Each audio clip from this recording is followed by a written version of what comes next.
You're scrolling through Instagram and suddenly a post pops up on your feed of a delightful layout of pastries on a wooden bench top. Thoughts like, is this nearby, might run through your head. Sometimes it is. Sometimes it's thousands of miles away and you hope you can make it to that location whilst they're still open.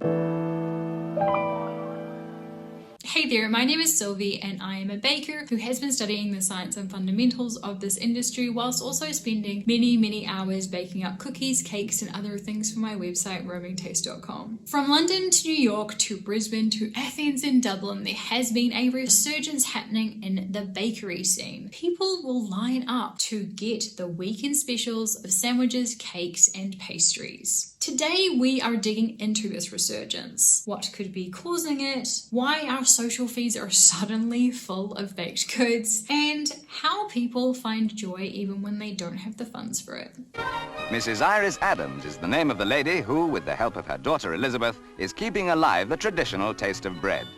But that nutty, crusty, traditional taste is the only taste for the people in and around Long Melford. Rise of bakeries. Growing up in a small beach village in New Zealand, every Tuesday was Town Day. And Town Day almost always included a stop by our local bakery, which was actually Swiss owned, so had a completely different selection than the standard New Zealand bakery. In case you're not aware, New Zealand has a thriving bakery scene and it is an essential part of life there. Most often, I would get a smoked fish and sweet potato pie and a mille-feuille custard slice. This stop by the bakery was the one time during Town Day where we weren't running errands, so it was a time to be savoured. Many of us spent time going to bakeries or consuming baked goods with our loved ones growing up, so there's a real nostalgia and comfort factor in consuming flaky bakes, usually done over slower moments where we weren't running errands, we weren't doing essential tasks, it was time together, and that means that there is an emotional connection between consuming baked goods and the feeling of comfort that it brings. Well, look who's inside again. When we consider the passion that unfolded in homes throughout the globe during those early days of the pandemic, it becomes evident how much value we place in the slow art of baking. There came to be a real understanding of how difficult it can be of creating some beloved bakes. From the article inside the British bakery boom, the patience, expertise and even strength some laminated doughs have over 50 layers of butter mean attempting to make them at home is rarely going to yield good results. We also spent a lot of time on screens during the pandemic. There was an entire week I watched a different Brad Pitt movie every day. What movie? This Brad Pitt movie. But I'm going to say most of us, the time spent on screens was on social media, on our phones, scrolling through algorithms of the world happening right now outside our door and what we could do once we could really get back out there. Scrolling. All that scrolling though also meant that we were putting off life for another day. So once we could get back out there again, we likely had somewhere to go to, either locally or not so locally, that we had determined we had to try out. Limited supply. Bakeries are the place to be these days. There was even a rave at one recently.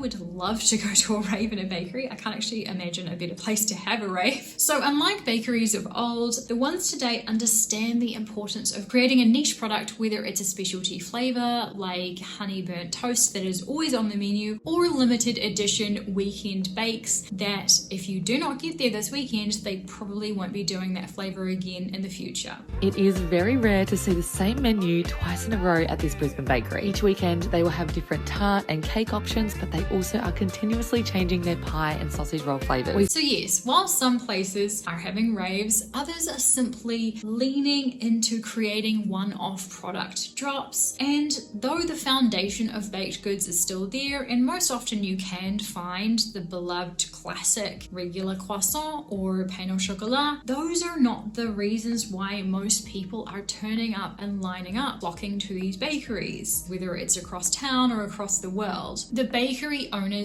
understand that our palates have changed, so unlike our parents parents' or grandparents' time, most people understand the value of spices or cuisine that are different from our own, and this is reflected in specials like kimchi cheese Danish or pain au figs. There is a dual purpose for creating limited edition baked goods for both the consumers and the businesses. The businesses are balancing cash and ingredient flow whilst also managing food waste, whilst consumer interests have an attention span like the length of time most of us own a piece of clothing these days. By offering a changing menu, the creators get to utilize products that are more affordable, like strawberries in June are much cheaper than in October, for example. Invention is reimagining what is known to us traditionally, but still gives us the same comfort value whilst being more trustworthy, because these establishments are often small or independent bakeries using high value ingredients. They often support small businesses themselves, whether it's an independent flour miller or coffee supplier, so we're tapping into a much more local community when we choose to eat their food. In the article Inside the Bakery Boom by Condé Nast Traveler, the movement we see happening explains that baking is more popular than ever before, and nourishing our bodies with good quality bread and pastries feels like a small but precious necessity. With each new week, there seems to be another article on processed foods and how many of the supermarket aisles are filled with highly processed foods. Then our draw, Two Bakeries is a sort of rebellion against what big corporations are doing to food. We're saying that we care more about these premium products on time, money, and health, even if it's a pastry over a salad. Less fun money.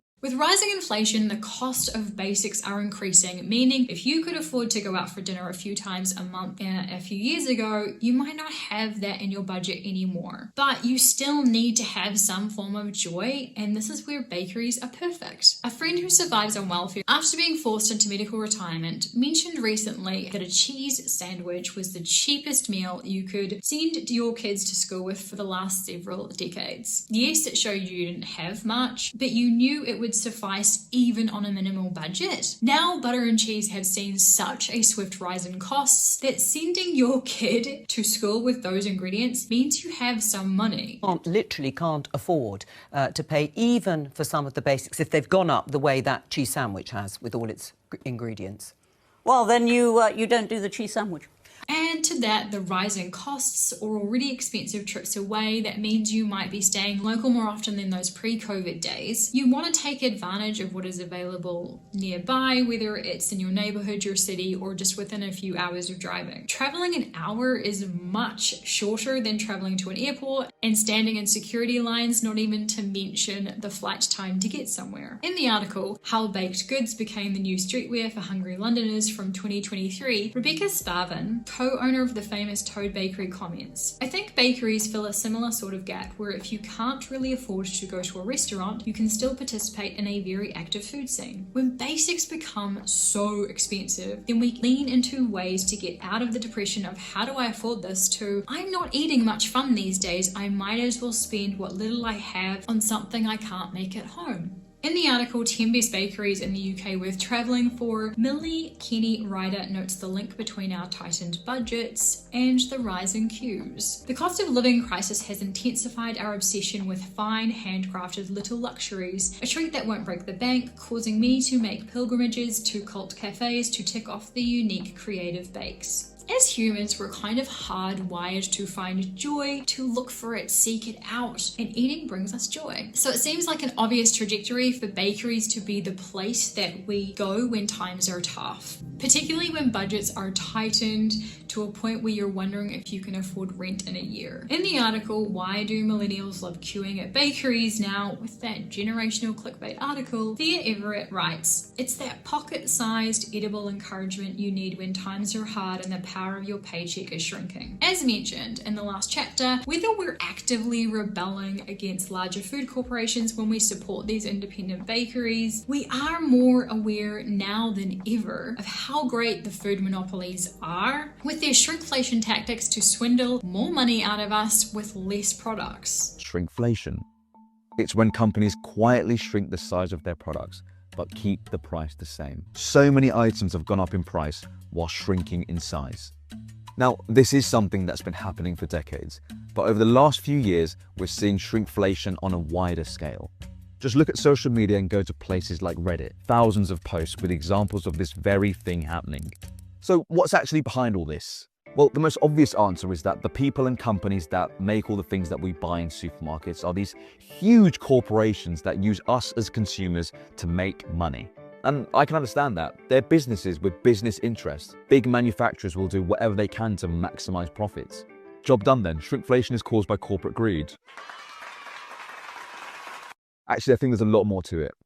Of course, corporations and their goal to maximize profits plays a huge part in this. But when you peel back the layers and actually understand why our products are shrinking, it actually points to something bigger. And it's that the global economy and supply chains are cracking under pressure. We depend on foreign ingredients, packaging, transport links. Every supermarket shelf relies on global trade working smoothly. But in reality, the system that was created for all this to work in tandem is facing its own challenges. Over the last decade, supply chains have been hit with huge shocks to the system. COVID, war in Ukraine, energy prices, Brexit, politics, economic instability, even things like weather and poor harvests.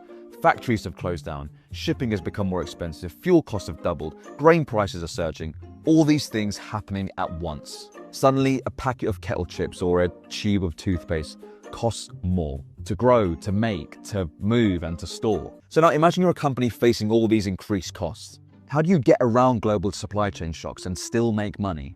It's difficult to just raise prices because, well, consumers will notice straight away. But if you shrink the product so that we pay the same for less, well, most of us won't notice because we're just too busy with our everyday lives to realize that a packet of crisps with the same packaging has now got 20% less crisps in it. And that's shrinkflation. Companies are offsetting global shocks to the supply chain and increasing production costs to protect profits, give consumers less, and have us pay the same.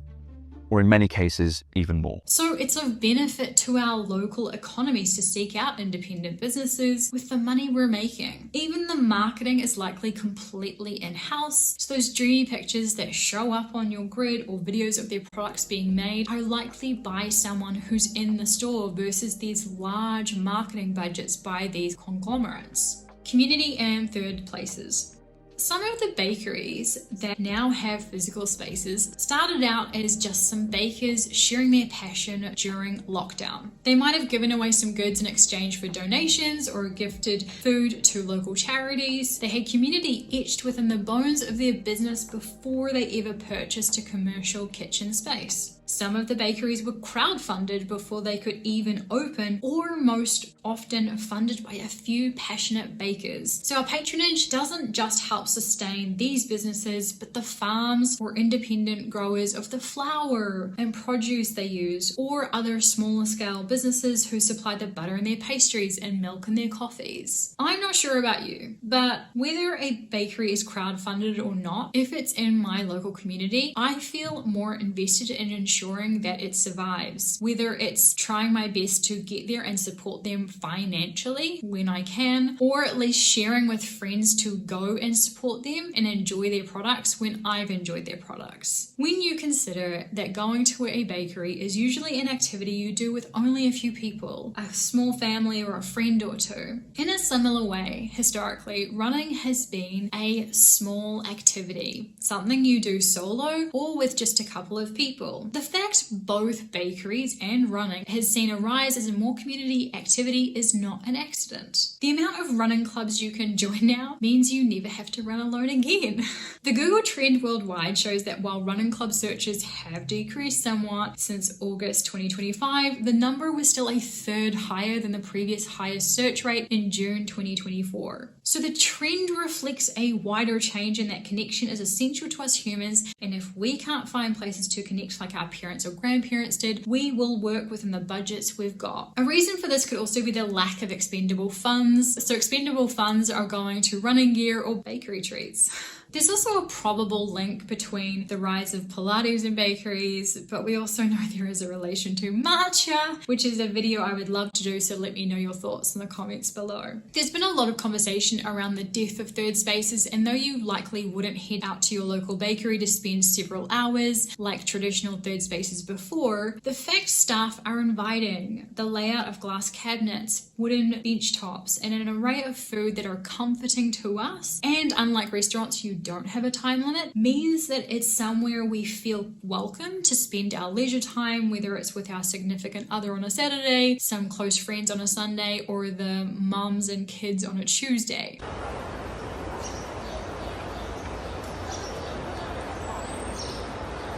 Even if you love to bake, when you consider the fact so many people live somewhere they're lucky to have space to fit a single friend who needs to stay, it can be difficult to create the same atmosphere in our tiny apartments, which is another draw card for going to bakeries in a way that likely wouldn't have been relevant 20 years ago when new builds actually included living space in a way that they just don't today. Similarly, like we're hardwired to find joy, despite difficult circumstances, we're also incredibly adaptable to new circumstances. So the lack of traditional third spaces not existing doesn't mean we won't settle at having nothing. We just create something else to suit our needs and adapt in ways that we have to, and this also lends to the inexplicable rise we're seeing in lining up and enjoying baked delights. There's so much more to say about the reinvention of third spaces, but this resurgence of bakeries is a real reflection of the changed landscape we see reflected in places we meet and spend time with those we love when outside the home, lining up.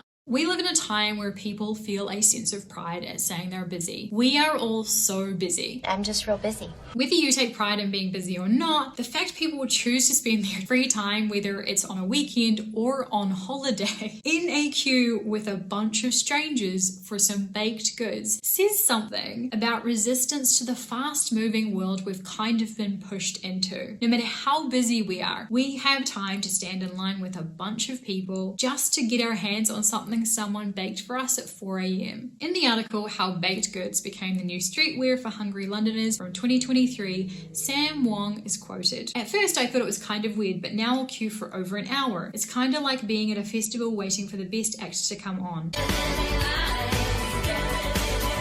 Whether we chat to people in the line or not, there is a sense of camaraderie and choosing to spend our precious time in waiting to buy some lovingly crafted like cinnamon buns or loaves of bread. As we stand there, we also experience the excitement of expectation, something to look forward to, something to take the edge off the mundane realities and stresses of life. The saying good things come to those who wait works particularly well when we consider that we'll be biting into a delicious sandwich or layers of flaky pastry at the end of that wait. Something magical also happens if we happen to be standing in line with someone we know and love. If we stand in line for more than a few minutes, we might actually get bored of scrolling and we'll look up. We'll pay attention to the world around us. Something as old as humanity itself, the art of watching people. It can evoke conversations with those we're with in a way that we might not converse anymore because usually we tend to be on our screens too much anyway. We might make up conversations of the people around us that they're having. We might, run through what is the dog's name? Do you think they are a set couple or this is their first date? What is their kid's name? We'll have innocent conversations in a way that most of us just don't have anymore.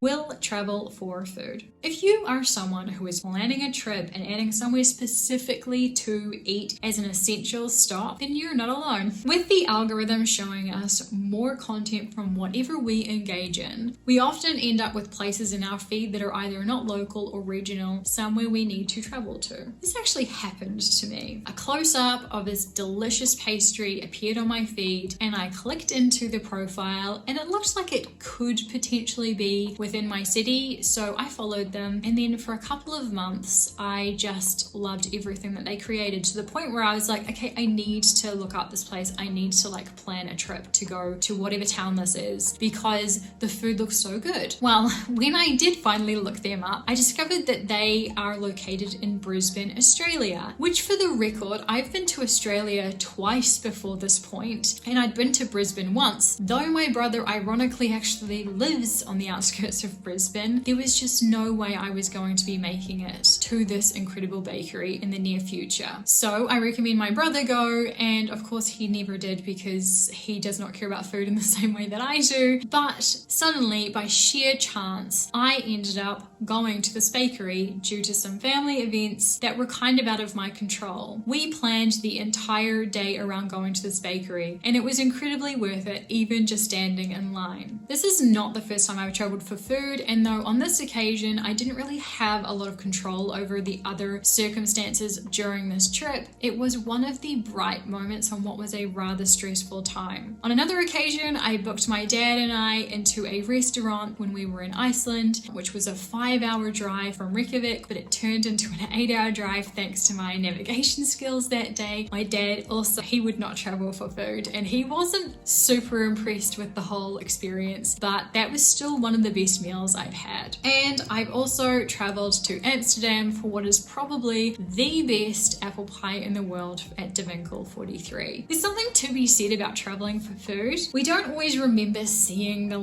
famous landmarks or even our accommodation unless there's something specifically interesting about it, such as there was bad weather, or there was a time my friend and I stayed in a hotel in Amsterdam and the stairs were so steep we felt we needed a rope to scale them. But eating something, those moments where you dig a fork into your slice of apple pie in Amsterdam in the spring and there's a giant pile of whipped cream next to it, you remember that for years after the experience. And within that experience, you're also tapping into a local community of people who actually live and reside there. It's not just the same as taking some selfies or ticking seeing somewhere off a bucket list. To conclude, the rise of micro bakeries, those independently owned homes for baked goods, clearly has a real pull on us in this stressful and overwhelming world. They mark a place of nostalgia, simpler times, of sheer joy. We might seek them out to get to know the city we live in better, or go specifically to this location on what is a once-in-a-lifetime trip to Scotland. We all probably have different reasons for going to bakeries, but we also all enjoy good food. If someone we want to spend time with suggests we go somewhere to eat, we will likely listen to them, whilst we stand in line, catching up on life, and not being too bothered about the fact that we're inching closer, but also standing in a queue together. We'll be grateful to have a few bucks to spend on some delicious baked goods with a person we value and probably don't see enough or spend enough time with. In the Guardian article, The Extraordinary Rise of Bakery Tourism, whether it's on your street or halfway across the country, that moment when you step outside a bakery, open your brown paper bag and sample the goods inside is always a promising start to the day. As we bite into those goods, probably ending up with crumbs on ourselves and our hair, we will be grateful for the hard work that went into those delights and look forward to going back or going to a new place that's just popped up on our feeds. And when we support it, we know we are supporting and engaging with a local community and resisting the busyness of life, even if it's just long enough to get to the end of the line and order one of their weekend specials. If you enjoy this, please like, share, and subscribe so that more people can find this content and I can continue making videos about baked goods and also the world regarding eating delicious desserts. I'd love to hear what bakeries you particularly love, so pop them in the comments below so that other people can find them and we can continue supporting these businesses which are so pivotal in this world. In the meantime, thank you so much for watching. I will see you in the next one. Ka kite anō and tschüss. Basically, I can make you anything on the menu. No. Or even not on the menu. Really? Mm-hmm. Just name it. Okay. Wow. Oh, what about a warm chocolate croissant? Amelini from Petrola's Bakery. Where do you want to go to lunch? Mama's Little Bakery, Chicago, Illinois.